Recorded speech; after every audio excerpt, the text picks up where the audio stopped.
Hi, இன்றைக்கி ஒரு வித்தியாசமான ஒரு ஸ்வீட் ரெசிபி தான் பார்க்க போகிறீங்க. ரொம்ப ஹெல்த் பெனிஃபிட்ஸும் அதிகம் தான். நீங்களே பார்த்துருப்பீங்க. இப்போது பூசணி விதை இருக்குது இல்லையா, இது டிபார்ட்மெண்டல் ஸ்டோரில் இந்த மாதிரி உரிச்சே விற்கும். இந்த மாதிரி ஒரு விதை எடுத்துக்கோங்க. இது ஒரு நான் 100 கிராம் கிட்டே இருக்கும்னு நினைக்கிறேன். ஒரு 3/4 கப்பு எடுத்துட்டேன். அந்த கப்பில் இந்த பூசணி விதையை வச்சு ஒரு ஸ்வீட் பண்ண போகிறோம். சூப்பராக இருந்ததுங்க. உண்மையிலேயே என்னால் நம்பவே முடியல. எனக்கு கொஞ்சம் த்ரோட் இன்ஃபெக்ஷன் இருக்குது. என்னோடய வாய்ஸ் வேறு மாதிரி இருக்கும். கொஞ்சம் அட்ஜஸ்ட் பண்ணிக்கோங்க. பூசணி விதையை இந்த மாதிரி ஒரு பவுலில் போட்டுக்கோங்க. அரிசி மாவு ஒரு டேபிள் ஸ்பூன் போட்டுட்டு, எதுக்கு போடுறோன்னா கொஞ்சம் தண்ணி ஊற்றி கொஞ்சம் நேரம் ஊற விடுங்க. ஒரு 5 நிமிஷத்துக்கிட்ட ஊறினா போதும். 5-10 நிமிஷம் ஊறட்டும்.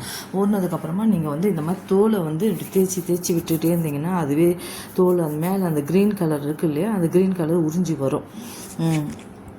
அதுக்காக நீங்கள் இந்த மாதிரி தேய்ச்சிட்டே இருக்கணும். நான் இந்த மாதிரி ஒரு தடவை நல்லா இந்த மாதிரி தேய்க்க சொல்லவே கொஞ்சம் நேரம் இருக்கட்டும் சொல்லிட்டு வச்சுட்டு ஒரு 5 நிமிஷம் போது திருப்பி தேய்க்க ஆரம்பித்தேன். இந்த மாதிரி பிசைய ஆரம்பித்தேன். பிசைஞ்சு விட்டோம்னாவே அந்த க்ரீன் கலர் தோல்லாம் அழகாக வெளில வந்துடுது. நீங்கள் அது பறந்து வேறு ஓடுது. பருப்பு இல்லை, அது அப்படி தான் பறக்குது. கொஞ்சம் பார்த்து நீங்கள் தேய்ச்சி எடுங்க. இந்த மாதிரி லைட்டாக இந்த மாதிரி கசக்கனாவே வந்துடுதுன்னு வச்சுக்கோங்களேன். இப்போ எவ்வளோக்குள்ளே வந்திருக்கு பாருங்கள். இந்த மாதிரி தேய்ச்சிட்டு ஒரு தடவையாக அலசி அந்த க்ரீன் கலரை கீழே ஊற்றிட்டு பருப்பு மட்டும் வர மாதிரி எடுத்துக்கோங்க. நான் அந்த மாதிரி தான் எடுத்திருப்பேன். ஒரு 3-4 தடவையாவது இந்த மாதிரி தேய்ச்சி அலசி எடுக்கணும். எடுத்து முடிச்சிட்டா வெறும் பருப்பு மட்டும் இந்த மாதிரி வந்துடும். இந்த மாதிரி வந்ததுக்கப்புறமா இதை எடுத்து நல்லா க்ளீனாக பரவாயில்ல, 1-2 அங்கங்கே க்ரீன் இருந்தால் பரவாயில்ல, ஒன்றும் பிரச்சனை கிடையாது. இந்த மாதிரி மிக்ஸி ஜாரில் போட்டு நல்லா கொரன்னு அரைச்சிக்கோங்க. இந்த பருப்பை நல்லா சூப்பராக வருங்க. கொரன்னு அரைச்சிங்கன்னா பாருங்கள், இப்படி மையம் இல்லாமல் ஒரு கொர திரியில் அரைச்சிங்கன்னா போதும். ஒரு திரி தான் இருக்கும். இது ஒரு பரபரப்புன்னு சொல்லுவாங்களே, அந்த மாதிரி. அதில் ஒரு டம்ளர் பால் ஊற்றுங்க. கொஞ்சமாக இருந்தது எனக்கு, திருப்பி நான் கொஞ்சம் பால் ஊற்றுனேன். மிக்ஸ் பண்ணிவிடுங்க. பாலோட அந்த பருப்பு அரைச்சதை மிக்ஸ் பண்ணிவிடுங்க. மிக்ஸ் பண்ணிவிட்டு ரொம்ப சிம்பிளான ரெசிபிங்க. பட் டேஸ்ட்டு பார்த்திங்கன்னா நம்ம கடும்பு பால் சாப்பிடுவோம் பார்த்திங்களா, அந்த டேஸ்ட் வருதுங்க. நீங்கள் ட்ரை பண்ணி பாருங்கள். எல்லாருக்குமே ரொம்ப பிடிக்கும். பட் பயங்கர ஹெல்த்து. ஒரு வித்தியாசமான ஸ்வீட் ரெசிபின்னு வச்சுக்கோங்களேன். இது ஆந்திராவில் ஸ்பெஷல் டிஷ்ஷுன்னு நினைக்கிறேன்.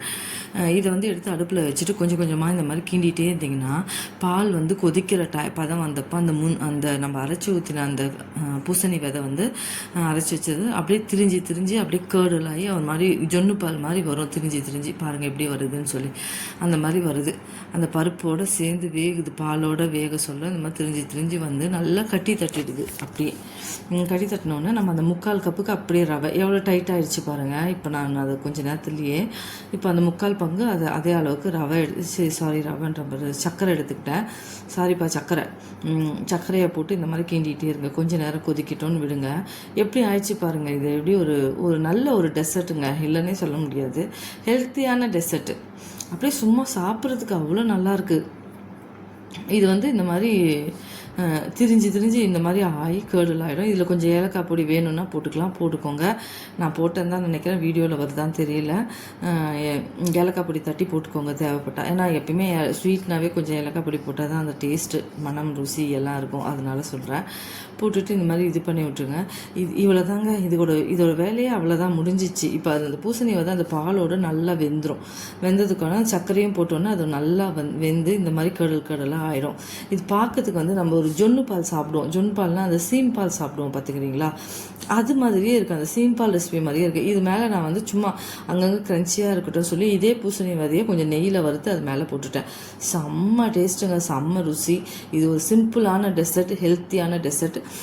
ட்ரை பண்ணி பாருங்கள். டிபார்ட்மெண்டல் ஸ்டோரில் பூசணி விதை கிடைக்கும். ட்ரை பண்ணி பாருங்கள். பிடிச்சிருந்தால் லைக் பண்ணுங்கள், ஷேர் பண்ணுங்கள், மெயினாக சப்ஸ்கிரைப் பண்ணுங்கள். மஸ்ட்டு ட்ரை பண்ணுங்கள் இந்த ஸ்வீட் ரெசிபியை.